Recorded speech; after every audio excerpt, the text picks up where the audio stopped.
Bro, today I went because you're in San Francisco, so when we record, it's morning for you, but it's afternoon for me.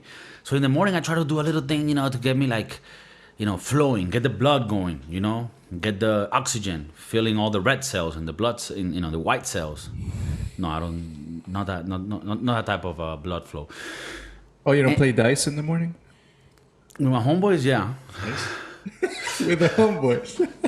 So, in Madrid, there's this place called Madrid Rio, which is like the river that goes through the middle of Madrid. A lot of cities in Europe will have that, right? Like a river that runs through it, because back in the day, you kind of just settled around a river so you could have water and not die.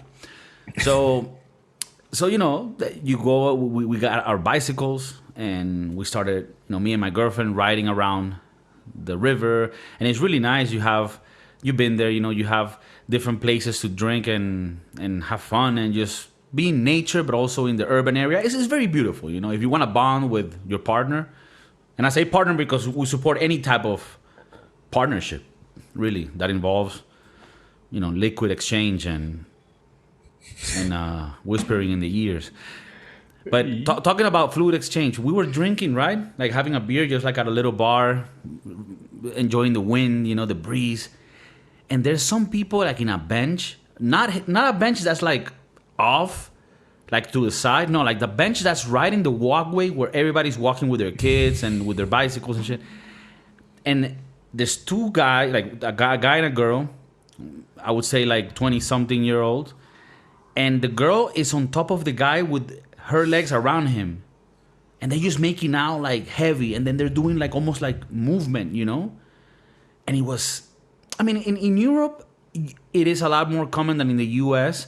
to see people like in parks getting very, very touchy. Frisky. Yeah, getting frisky. I think in the U.S. you don't see that. In Europe, No. they're a little more open with that, But PDA. these ones... What? PDA. What's that? Public. Indecency? Public. Decency Act? Fuck, now I forgot. This public display of affection. That's not allowed. That shouldn't be allowed. I mean, like... Thank you to the people in the back. Damn, the production company even got like coffee people. Like that's crazy. The Broski Doodles is going places. So I don't know. I wanted to ask you, like, what the fuck is up with these people, man? I don't know, dude. I don't know. Holding hands, cool. Giving a little kiss, cool. You're walking with your grandma. You give her a kiss in the head. the top of the head. Yeah, that's cool. It's great. It's great. It's like, hey, grandma, I appreciate you. Hurry the fuck up. But I don't know how I feel about making out and fucking the leg out of someone, And like just getting very frisky. Because I don't like, if you're holding and you give like a little kiss, like I'm like, okay, love is in the air, it's fucking, it's spring, the flowers, all the leaves above the leaves of, no, that's in the fall. But it's just nice. It's pretty. I get it. Like a little kiss, show your love, show your affection, show you care. I mean, do that. I mean, if you want to do something. But don't dry hump each other in front of children. Am I sounding like an old person, or am I reasonable? Like a boomer. I'm a boomer. God damn it. I think you and I are thinking this is reasonable, but for the new people, for the new age, this They're might like, be a fuck little that. boomer. Yeah, We record porn in Central Park. Let's go. You know what's funny? They at the restaurant. There was a couple. I have many stories, but there's this one that's a couple, and they were eating and like making out with each other in the restaurant. And I'm like, dude, come on, you're in a fucking restaurant.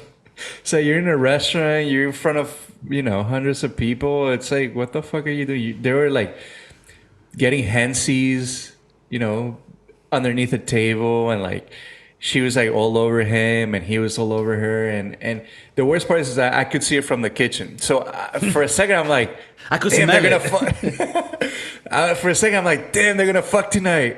10 seconds later, I'm like, damn, this is fucking disgusting. It's happening. Please. Yeah, it's happening right in front of me. That's crazy. And I don't know.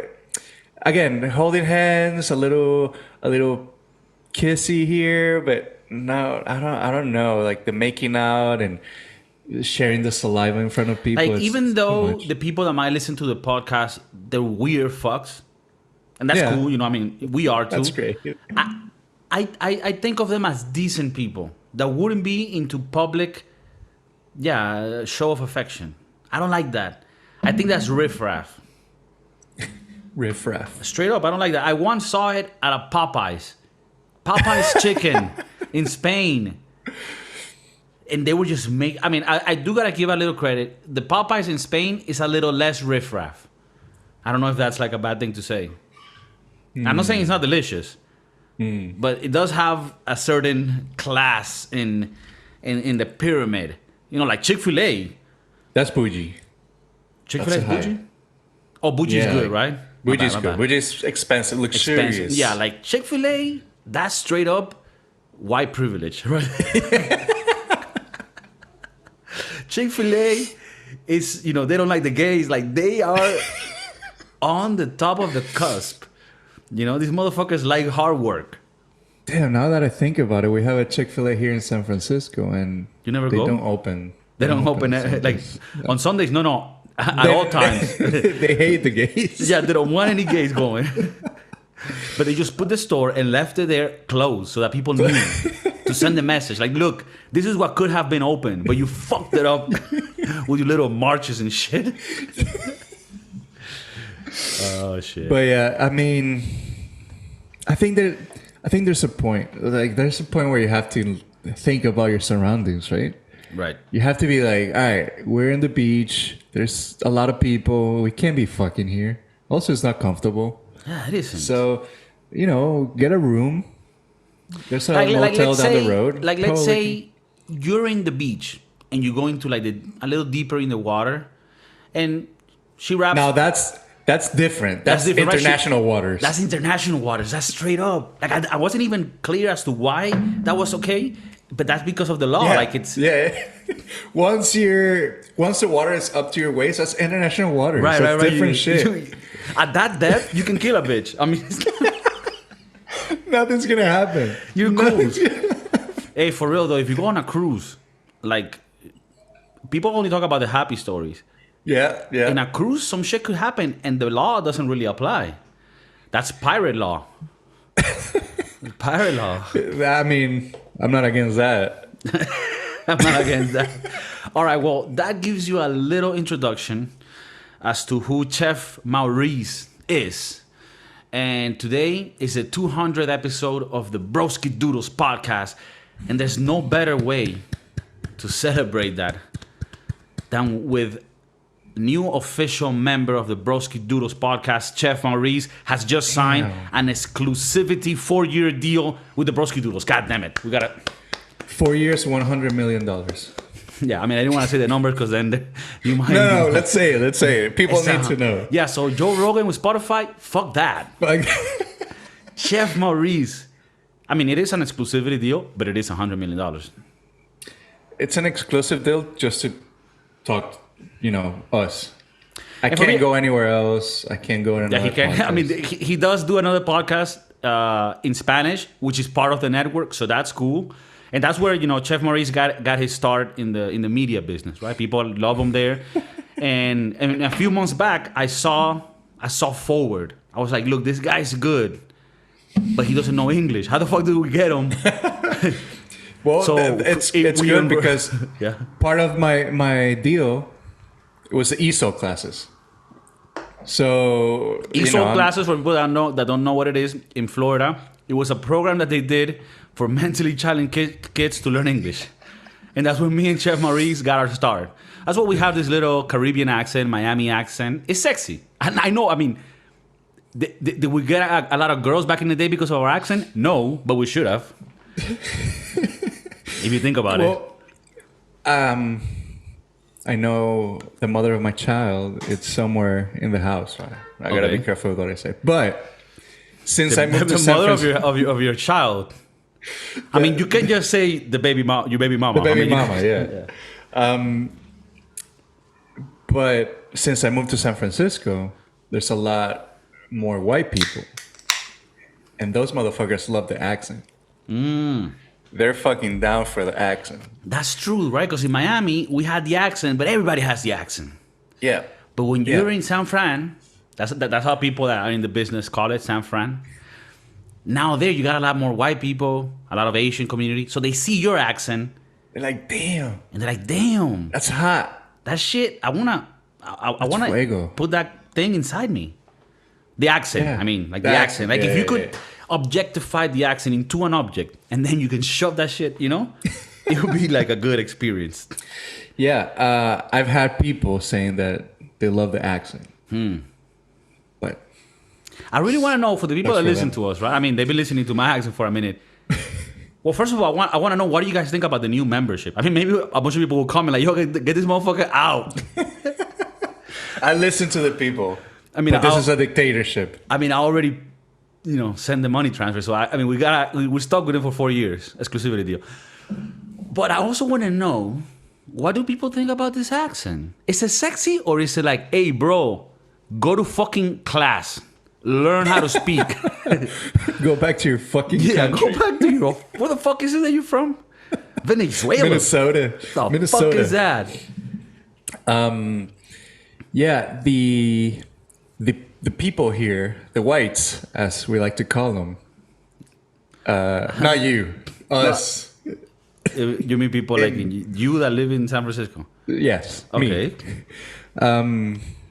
They're like, I love the way you say Miami, because it's like very, and then they're like the little salsa music just.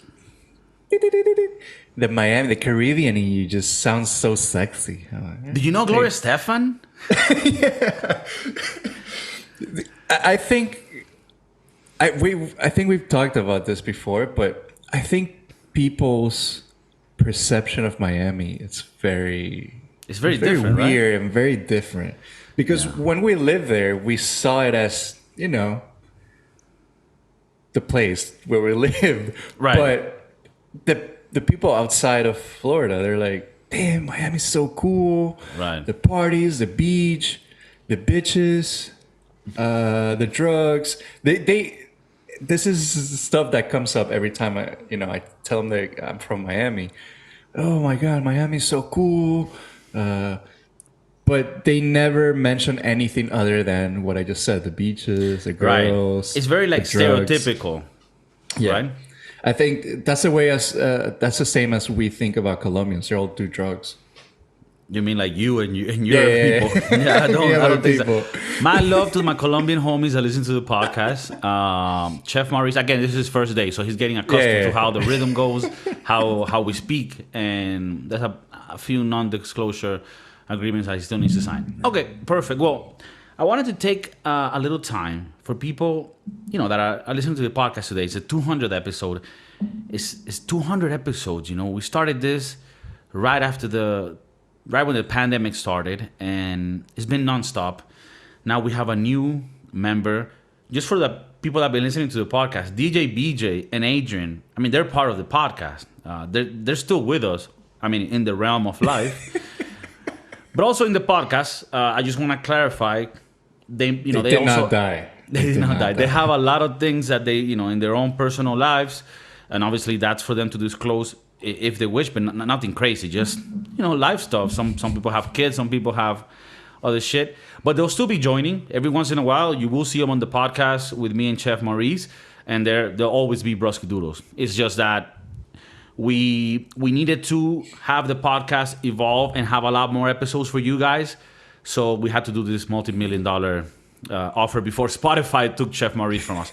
So that's what's happening. I couldn't say no to you because it was between you, Rogan, and a couple of dumbasses. And obviously you got a lot more with them, but the essence is different here, right? It's like a home. I think it's because you're home.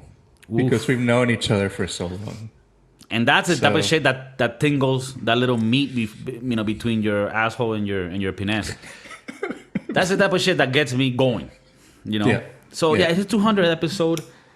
I have been trying to not, really spark it in the episode because then, but today's just a day that I think merits it. and I have this little Sippo, and I just feel like a gangster with it. Do you have a Sippo yourself? I don't have a Sippo.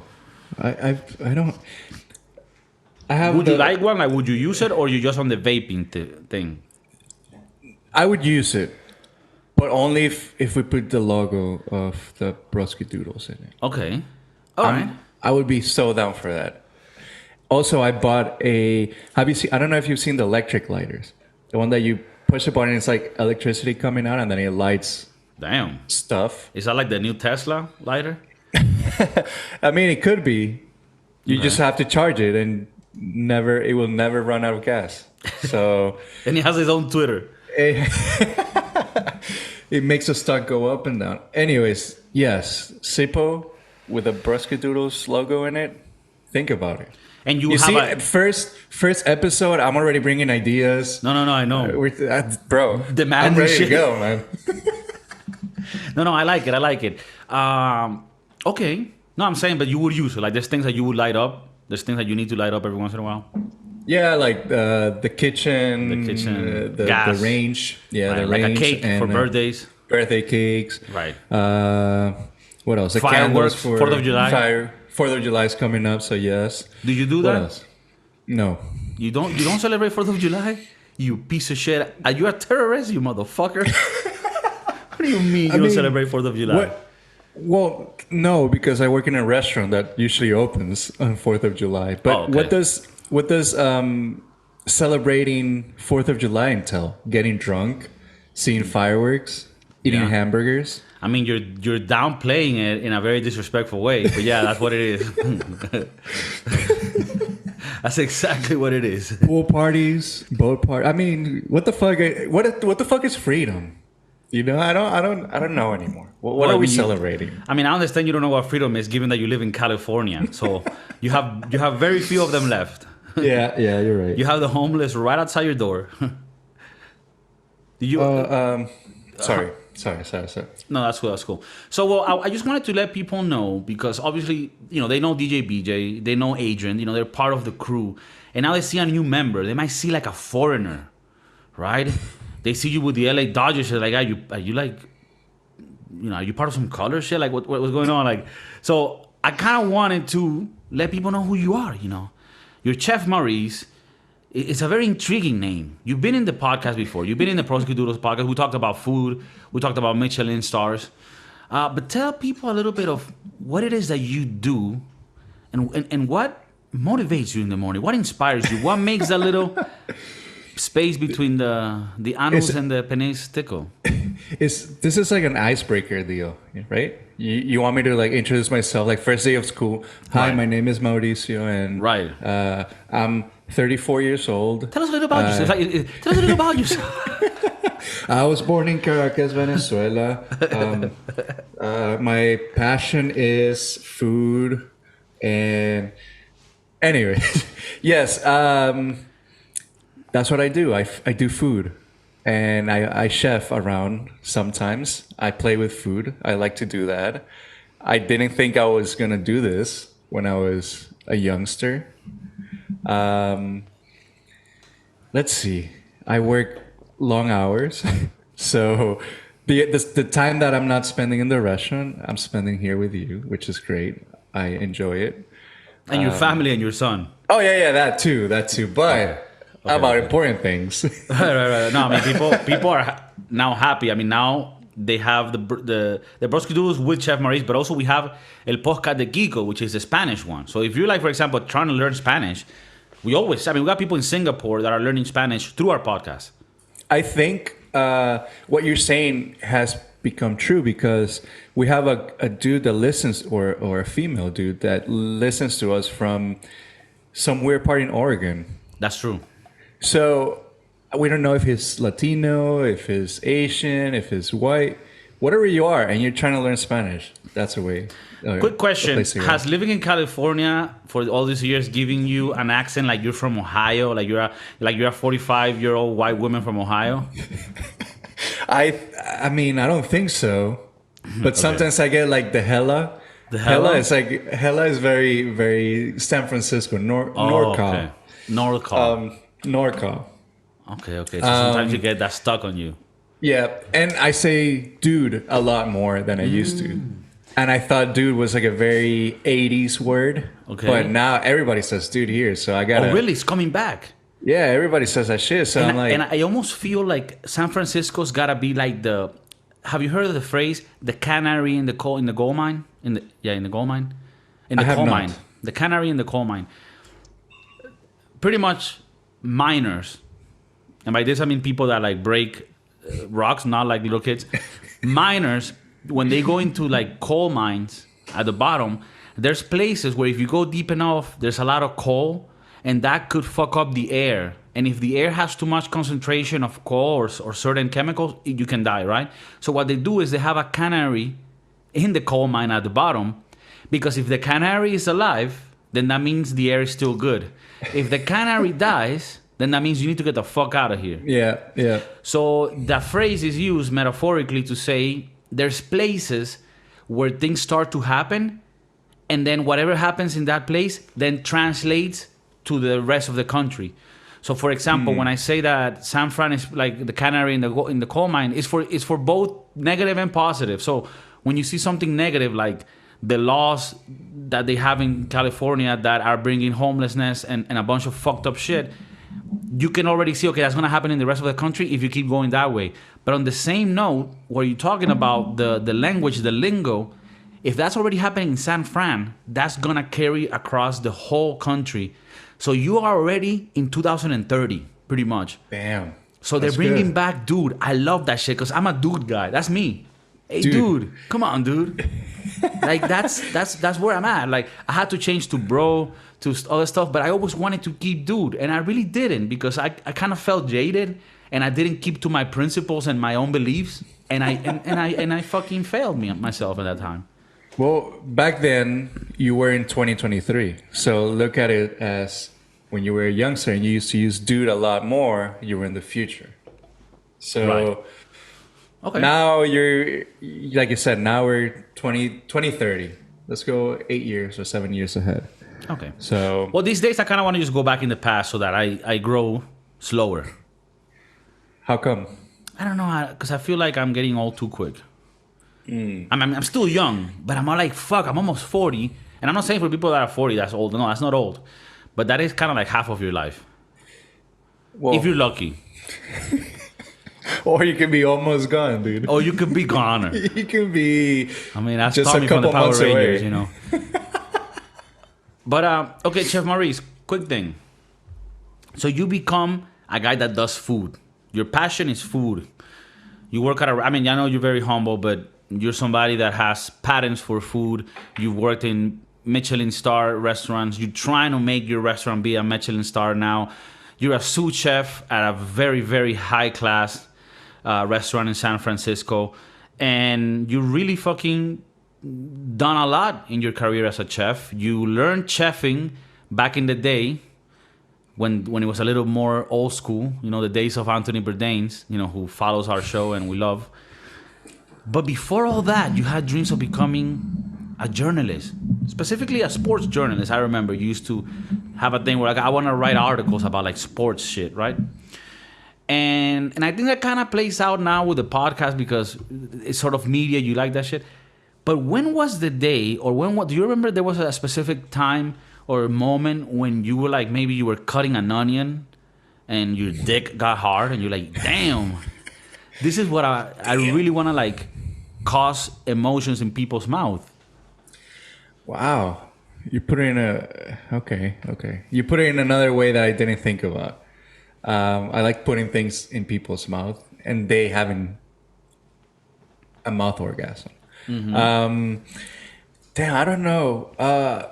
So I grew up my mom always cooked. There was a portion of her life that she owned a restaurant, and she always said, "This is tough." Like she didn't work in the kitchen; she was just the owner. She manager. I don't know. She's like, it's a tough environment. It's tough people. You know, you're gonna miss birthdays. You're gonna miss, Christmas. You're gonna miss, whatever. And the hours are long. It's tedious, and I was always turned off by that. I'm like, damn, I don't want to miss KIKO's birthday. Fuck that. He's my boy. I don't want to miss that shit. Um, but there was a day where I was like, damn, I need the dough. I need that bread. I need to bring that bread home, Right. literally and figuratively. Oh shit. So I was like, let me give it a chance. Let me try. And my family was very supportive about it. My mom's like, yeah, do it. Just remember, you're gonna miss Kiko's birthday next year. And I'm like, What you He'll talking understand. about the decision to join culinary school? Yeah, because I was going to college and I had like other jobs that I did not enjoy, and I always wanted to try working in a kitchen, working with my hands, getting dirty Okay. in the kitchen, and yeah, I gave it a chance. I gave it a try. You went to Cordon Bleu Culinary School, which I think went bankrupt. Um, did you? Because this is what I think. A lot of times when you go to college, right, you see a lot of classes and a lot of stuff that doesn't really relate to the shit that you're gonna be graduating from, and could be redundant and almost useless, right? When you went to culinary school, did you feel that this was a little bit of a different experience where it was more, hands on, and you actually learned the type of shit that you really needed, and a lot less of like bullshit that you didn't need? Or do you also think there you have classes where you're like, hey, this is a little bit stupid? So, do you remember in high school or in middle school when they had us who didn't speak English in a separate room? Right. Segregation. Se- Segregation, indeed. And you were taught We were in a closet. We were in a room with no windows. with no windows. And that's where they kept the fucking refugees. People with no papers. You go at in all. there, you English speaking less piece of shit. And we were grateful to have that little Yeah, closet. yeah. I mean, look where we are now. I mean, look at us today, Okay. So they had that for like non-Spanish or non-English speakers, but they also had the special ed classes, where Right. for people. We're who almost need a there. little bit- So culinary school is more like the special ed classes for people who doesn't know how to hold a knife, who has never peeled a potato in their life, who has never, I don't know, fried an egg, who basically burns water. So Okay. that's how I felt when I was there. I'm like, I didn't need to come to culinary school to learn all this stuff because I knew it or I knew how to. But one thing I did see was like they taught you about discipline and they taught you about being ready for service or asking for help if you need it and stuff like that. After the first semester, I was like, I need to get the fuck out of here. But I don't want to quit this and not finish my diploma and like say, I'm a quitter. I'm not a quitter. So I finished that shit up. I stayed basically because of the contacts that I generated. Yeah, I found people who got me into this very good restaurant in Miami. And eventually that was my segue to going to live in Spain and going to Michelin star restaurants and working there. So yes, I was at the special ed classes, but I graduated by going into this Michelin star restaurant. So like at the end of the day, you feel like the stuff that you learned there, you kind of already knew, and I'm guessing that there would have been a few stuff that you did learn. Right, But really right. what helped you was know the right people so that you can get connected and do the internships in the right restaurant so that you could grow. I think it also helps that you're paying a lot of money for books that will basically show you recipes that you can follow at home. The good thing about working in a kitchen is that you don't need to go to school.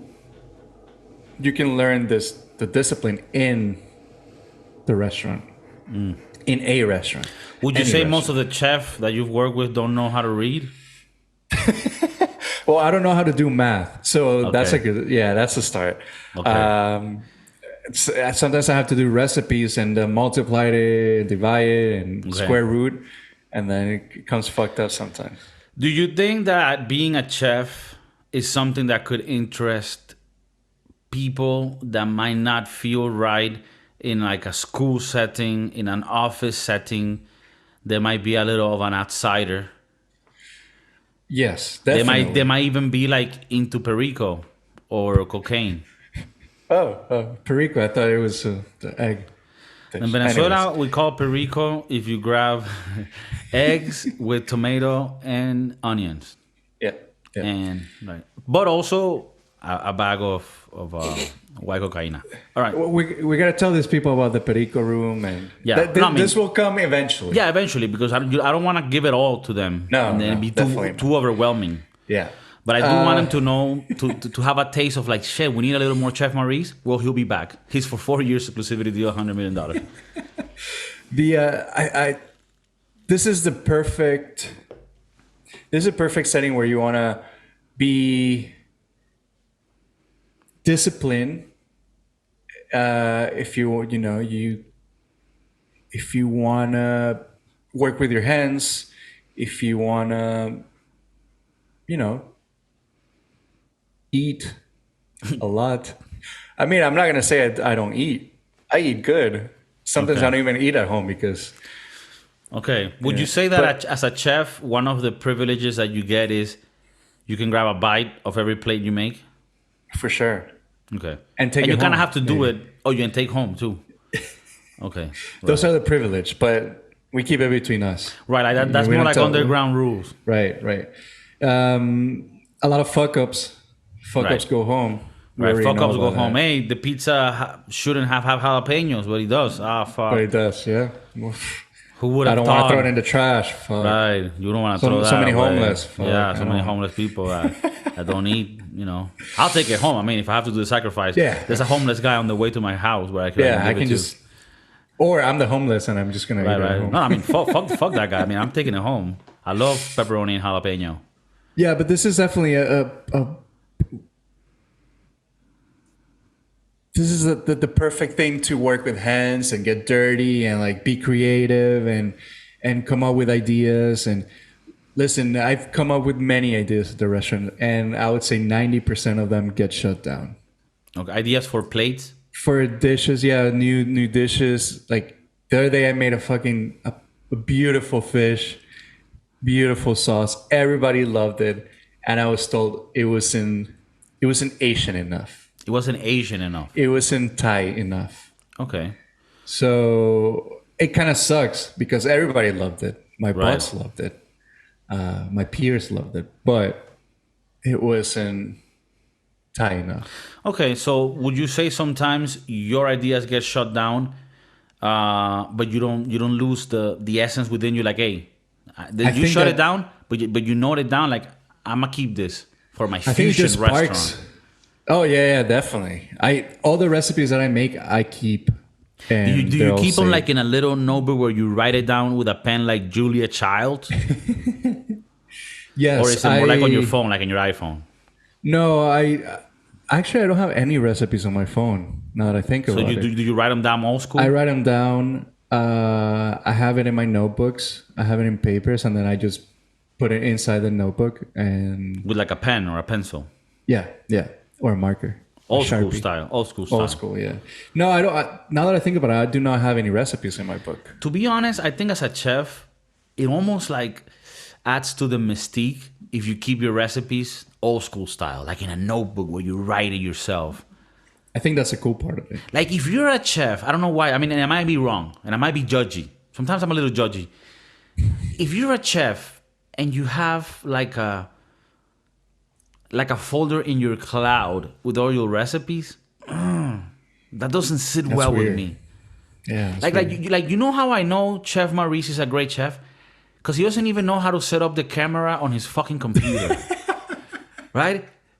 Like, you give him like a simple algebra formula. He doesn't know what the fuck is happening. That's why we have, people bringing us the coffee and they set up this shit for us. So we can talk. I mean, when you have a multi-million-dollar network and then, you can set it all up correctly. Can you imagine Shohei Ohtani getting $400 million, but he doesn't know how to do the most important part of his job. So he doesn't know how to bat. He doesn't know how to pitch, for example. But he gets $400 million because he got a great deal. So that's basically what's happening with us. I don't know how to say this shit up, but I got a great deal. Right, but no, I think you're wrong. You know how I can compare it to Shohei Ohtani? The fact that you don't know how to use a computer is kind of like Shohei Ohtani not being able to speak English. Well, it's not important for his game. Right, it's not what he gets paid for. Would it make things easier? Sure. But they're so good at the other stuff that we're willing to have the rest, be paid for by the production. I think that's the best example. Best way to put it? Yeah. All He right. doesn't need to speak English. It helps. I mean, But- it would be nice. Although I like his translator. He's cool too. You know that dude? I mean, he's always a translator. So they're friends. So they have a relationship.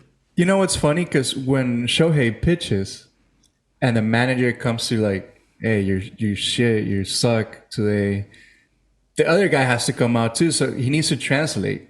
So it's like a lot of people on the mound. Right. And then just talking, and then they're just focusing on the translator. And he has a lot of pressure because he needs to translate correct. Yeah. Like, can you imagine he cannot fuck up. He cannot fuck. Can you imagine? He's like, just throw fastballs all the time. That's not like type of shit, because like Shohei Ohtani sometimes gets the manager coming out like, hey, look, I need to take you out. And then they have the little conversation, right? And then in your opinion, because I haven't really seen games like that, although I'm following the MLB this year, is Shohei Ohtani the type of pitcher that like is cool, or does he sometimes be like saying some shit to his manager like, hey bro, I'm not leaving, I'm fucking staying? But I think that gives you some competitiveness, right? What does? If Shohei is like, I can get this guy out, don't take me out. You know, it shows you that he wants to be competitive. So you think sometimes the manager even want you to like tell him like, no, fuck that, I'm not leaving. I think so. Yeah, I think so. They're like, I want to see the fire in you. I want to see you. There's this guy, I've been watching a lot of like videos in YouTube where like they explain the stories and the history of different pitchers and game and players. There's this guy's Swetzer or some shit. Like, he's a pitcher. He's super nice right now. Do you know who I'm talking about? Max Scherzer. Okay. This guy has a reputation of like, let's say 7th inning, the manager's coming out. As soon as the manager starts walking to me, he's like, get the fuck out, I'm not leaving. Get the fuck out. And I said, the manager goes out. So in my mind, I'm like, hey, isn't that super disrespectful? But on the other side, in sports, sometimes insecurity can fuck with you so much and not believing that you could do it, that as a manager, when you see a pitcher that's like, no, bro, I fucking got this. You're like, no, this guy has the edge on him. So, I mean, I don't know if people listening to this are like, what the fuck are you talking about? This is baseball talk. A little baseball talk. Sometimes a little baseball talk is good. Well, it's funny, now that you think about it. One thing of the viewers and the listeners need to know that sometimes I wear different hats. Mm-hmm. So today I'm wearing the Dodger blue because I'm wearing blue. 200 episode, I needed to look nice, but my hair is a mess. I have to go to work soon. So, one thing you'll see is different hats. That's one of the things you were asking me for. That's one of the things I like a lot, buying hats. And right now my collection, I think it's a nice collection, but I think it needs to get better. Fuck, I'm going to ask you right about that, but just before that, I just wanted to say, it is not on the contract that you need to have different hats for every episode. But this is something that you said you were going to do anyways. Yeah. It's part of your identity. Right. And I think a lot of our viewers, I mean, there's a lot of people that listen to the podcast and that's straight. But to get a little incentive to watch the video, Chef Maurice is going to have exclusive and super cool hats for different sports in Americana that I think people are going to like. What is the collection you have now? How many hats? Damn. I don't know, like 40? 40 hats, okay. 40 hats. Right now I'm mainly using the same ones a lot because I like them. But I have all kinds of hats, like trucker hats. But all of my hats are sports related. Like my hats are not going to say, Italia or just because I visited there and I grabbed it at a Right. 7-Eleven. My hats are gonna be like original, nice, Right. like with a little sticker, which I think it's Like it's not you gonna know. say like Disney World. Disney World. Yeah, no. I think like the fake hats, like they look fake. When you they're- say a fake hat, you mean the like ones that you like buy at 7-Eleven, for example. okay, but that are trying to mimic like a real hat. Yeah, like let's say this LA hat. I don't know. The A was no line in the middle. I don't know. They make it so it looks fake, but it But looks it's legal? real. It's legal, and it's not mimicking the real thing, and you don't have to pay royalties. Right. So, yeah, Well, that's super riffraff, right? yeah. When I I say think- riffraff, does that translate to today's, or is there like I a don't know. word that you think could do better? Like dude, like you're starting to say dude again. Is there like a thing, or do you think that might be coming back? Like riffraff, yo. I gotta think about this one because riffraff is not in my vocabulary. Oh, really? It's not Okay. it's not in my California vocabulary. Okay, this might be a Miami thing. I think so. I mean, I know what it is. I've heard it before. It's I've just heard not on my. about it. I It's just just never not- seen not an on my actual daily. riffraff. Yeah, It's so not on my riffraff, daily, but yeah. riffraff is like low class. Yeah, like us. Yeah, like Ish. us. I mean, we're Oh. riffraff. I mean, you We've have worked been. our ways. Yeah, I mean, we we've work grown. We've evolved. Yeah. Okay, so on the hat game, what is your process for choosing the hats you buy? Is it a thing that you have like a tradition of where you buy them, or is it look, I go online and I see the ones that I like and I buy them, or do you like to go to a store and wear them and fit them first? What is the strategy that you use when you're attacking this type of situations? Well, the last 10 hats I bought, maybe less, I bought it at the stadium. So like this Dodger hat, I bought it at Dodger Stadium when I went to a game in Los Angeles. Same with like my other hats, like the Oakland A's hat. I went to a game in Oakland, and I try to make it okay, I go watch the game. I watch, I buy the little hat and I add to my collection. So lately I haven't traveled to a game, which I want to do this year, but let's see how that goes. So I've been buying it online, just straight from the source, from the Okay. team. I think it's good to support the team financially because they definitely need them. Right. They're not a multi-billion.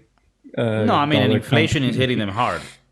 And the hats are being more expensive too. Yeah, I mean, and you look at, there's a lot of these players that need a little extra money.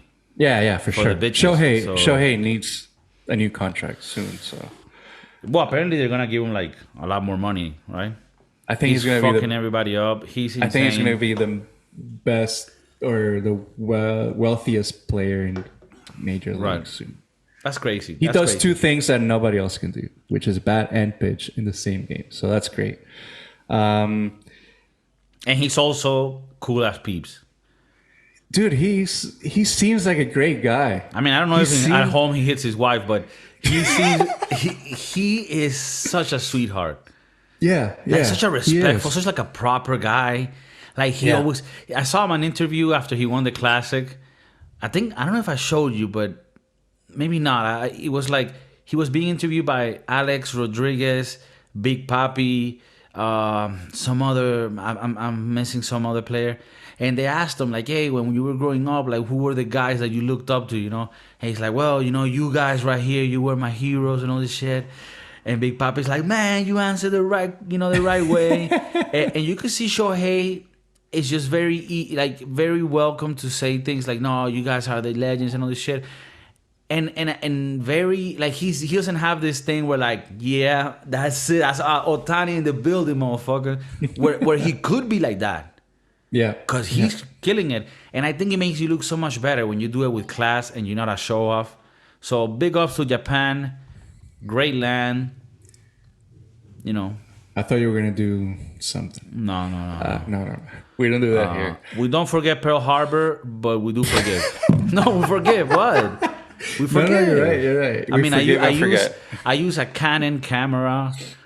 Everything Japanese is amazing. It is. Casio, Samsung Seiko no, watches. Samsung is Korea. Samsung is Korea. Yeah. Put some respect on the name. Ramen, Ramen. sushi. Those are fucking great. Samurais. Samurais. What else? Ninjas. Ninjas. Ninjas? Yeah. No, I think ninjas so. might be Chinese. Okay. Yeah, don't disrespect. Going back to the hat game. So I tried to buy it at the stadium. There was a period in time where I used to buy them whoever was in the World Series, because during the World Series they have a nice patch, like a patch on the side that says, to 2023 World Series so and so. So I like those. I've been buying NFL hats, like football, American football. People get what it. else? A lot of our Yeah. listeners are from America. The United States. A couple soccer, if you call them Soccer? soccer hats. You have like a Miami FC, right? Miami Football Club. Inter Miami, yes. Inter Miami. Yes. Miami Heat. I think I always. So it's funny because I always say I'm from Miami, but I hate Miami. But I always rep Miami. Okay. So I have my. A little hypocritical, but you're being honest. Yes, I'm being honest. You're being honest. Like, no, because I'm the same way. Like, I mean, I don't rep it as much as you, but like I'm cool with it. Like I grew up there, but I'm a little hater too. But because it has gotten riffraff. Yes. And I'm sorry for people that are out there like, what the fuck are you talking about? You're riffraff then. If you You don't know know what what I'm talking about, you're the riffraff. You know what? What's my? How do you say this? Anyways, sometimes I spend my time Go back to your watching. fucking country, bro. And by country, he means Miami. Sometimes I spend hours watching Only in Dade, the Instagram account. Oh, I didn't even know that was a thing. Dude, you have to see this shit because it will make you feel happier that you're where you are and sometimes miss where you came from. Is it like the whole Florida man thing? Like it's always some crazy shit happening in Miami. Yeah, anything crazy that happens in Miami, somehow it makes it to this Instagram page. Yeah. And I don't think that would be a good amazing. idea for me. That would give me less reasons to go back and visit. PTSD. Yeah, no, but I mean, I had a lot of fun growing up in Miami, but it is a wild place that, depending on where you are, might not be suitable for raising kids. That being said, I mean, if you got enough dough, you can live in nice ass places where shit's gonna be amazing. I mean, let me not get shit confused. Florida has amazing places, but you gotta go to the fancy places. Shit, you got a little house in Marco Island.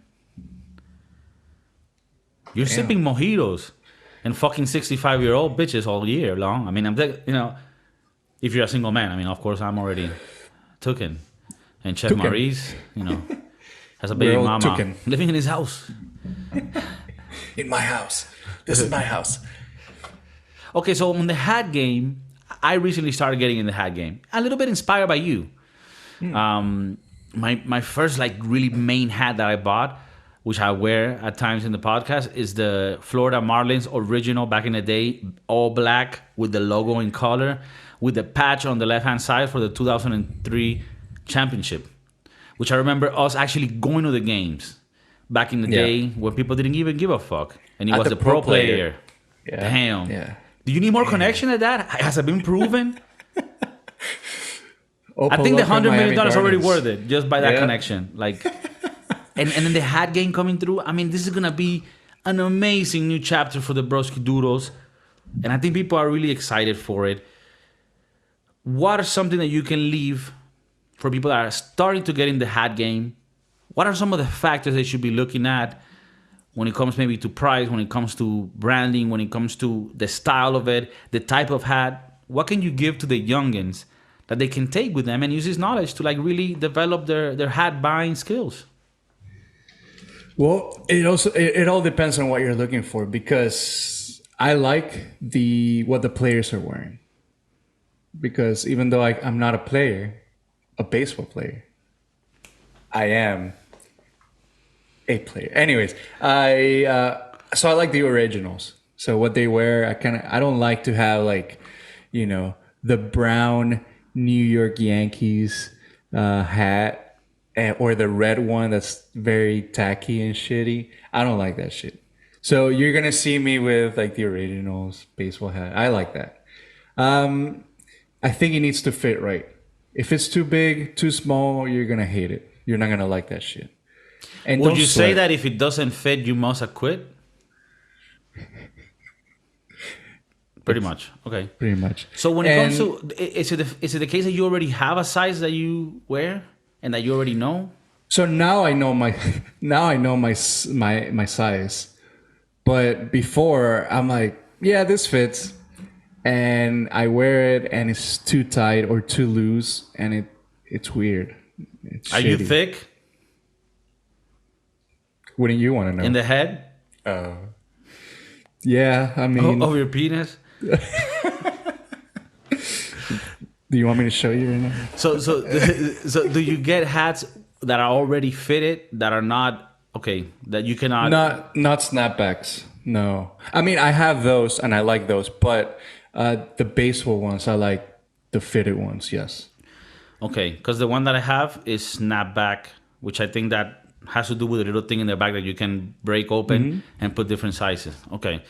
I mean, I also got it because I couldn't really wear it. It's one of those pieces that they don't really sell anymore. So I had to buy it from like a dealer in Germany. In Germany. Yeah, it's Wow. crazy. Yeah, the European Union is a special place. I'm happy to be part of it, but I do have my reservations. There is part of me that still loves the capitalism of the United States. Sometimes when I look at the United States, I think about all of the excess. I want a bucket of chicken nuggets with 150 pieces of them. And I'm going to put the honey mustard all over my genitals. No, but yeah, it is a crazy place. Okay, so sorry, I always interrupt. Could you please continue on the hat tip giving? Like, how is it that you could help you? Like, what are the things they should consider?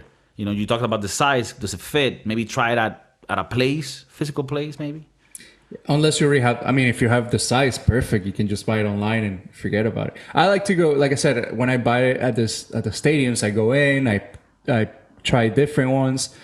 Sometimes, like this one is like the original, the home.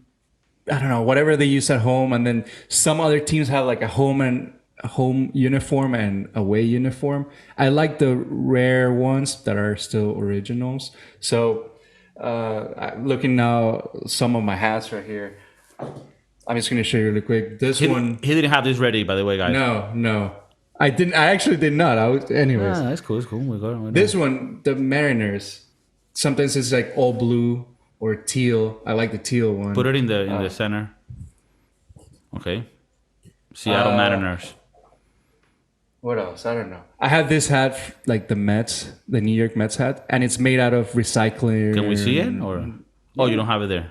No, I have it here. No, because you're getting people excited and then you don't show it. Can you put it in the middle? Okay, in the middle. New York Mets. And it's not the same Is it more like plastic? fabric. It is more plastic. I don't like it. But Is this the one that the janitors wear? no, fuck you. It says engineer exclusively for MLB players. So fuck you. Also, that one's the one that players wear. Yeah, apparently. But Okay. this one is made out of recycling material, so Okay, it my bad, looks my bad. plasticky. I didn't hear that but- part. No, fuck you, bro. Okay. Fuck No. you. New York Mets is cool. No, I mean, I'm pretty sure there's like fans that go crazy. Like, yo, fuck you. Well, I think hats are also in the same realm as sneakerheads.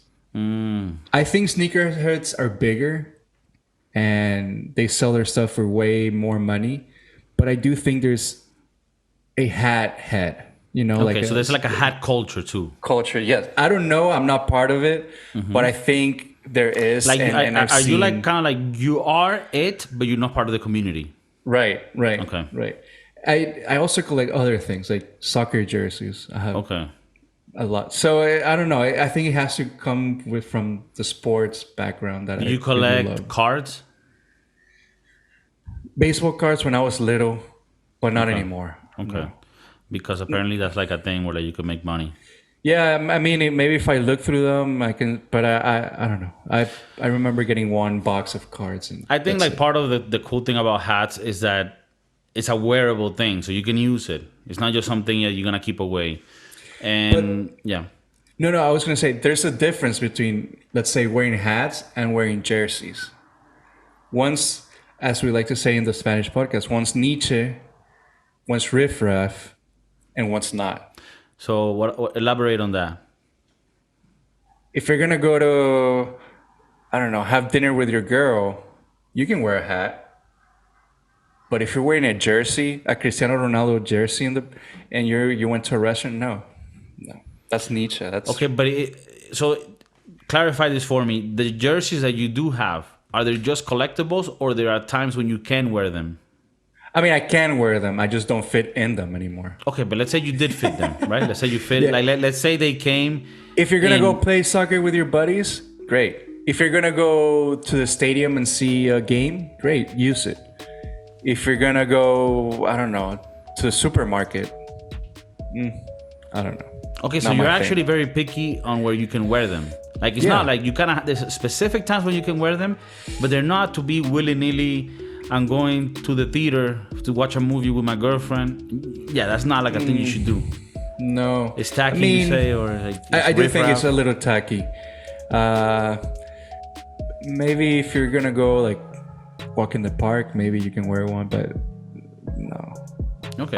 That's why I still collect the jerseys. I don't wear them, and I think it's a waste of money. But I love it. I love having it. I love looking at them. Right now, they're in a suitcase because baby mama needs a space. Right. But the suitcase is filled with jerseys. So, well, that's actually something that is valuable. Probably. I actually have a couple that are signed. So, okay. Great. Someday I hope that I can like put them in the wall. I don't know how people feel about signed jerseys on the wall. Well, I think it's better than having them on a suitcase if you can wear them. Yeah, true. Yeah. So I think if they're signed, they merit like putting them in a little square thingy, whatever, and showcasing it to the people. All right, perfect. Well, we're gonna have a lot more time in the future to talk about hats, jerseys, different collectibles. I'm getting into watches now, of course, at my level, so I'm buying Casios, but eventually I'll be buying Seikos, and who knows what, Swiss made, I want to know what people think about the hat game. Are you into sneakers, into jerseys? What's your game? What's your thing? What makes you tickle at night before you go to sleep? Let us know. Let us know with true honesty, no holding back. What do you think about the newest member? Did we make a good investment in getting this talent, or are we fucking up here? Are we fucking up? Do we need to send him to more English classes? What is it that we should be doing?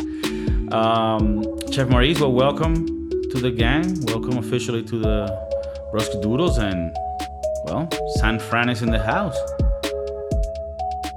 Keep it real. Peace.